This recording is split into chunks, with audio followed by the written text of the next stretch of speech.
Nuit Blanche is a unique event because there are more pieces than most people could see in any one night, let alone experience or actually engage with. So it's too easy for the audience to just walk past your piece because, well, there's always another one coming.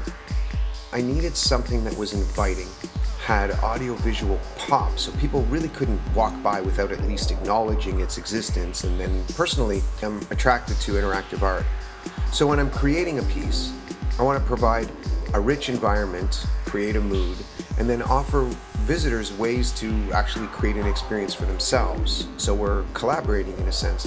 I'm very strict with myself at the start of an idea. I really challenge it repeatedly to ensure that in the end it's driven by something that's clear and simple and relatable. And so with road trips, I landed on the notion that when you're on a road trip, your vehicle becomes your living space.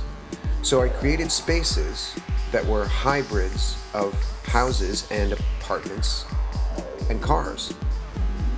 They were made of walls and couches and lamps, but they included car doors and bumpers and steering wheels and so on. So you're sitting on the couch sort of meant that you were sitting in the front seat of the car, and the room's windows were the windshield. And people instantly related to this concept and moved into it immediately because they got it right away. I had heard a TED Talks lecture about how in the United States almost every car driving around was being photographed and the data was being collected, and from that narratives were created. I like this idea of a license plate being a gateway to a story. So the central point of interactivity became a car bumper where visitors could select and place a license plate. And when they did, the film that was showing would change to a story specific about that location. I wanted the input devices to have a tactile characteristic, and license plates are interesting to look at and hold.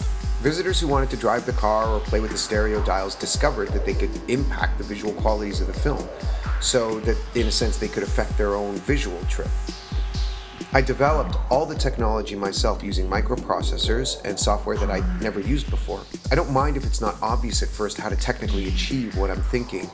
The emotional and aesthetic experience is really what has to come first, and I actually believe that technology can do just about anything you ask it to, provided you ask it really nicely. And maybe you're a little tricky about it too.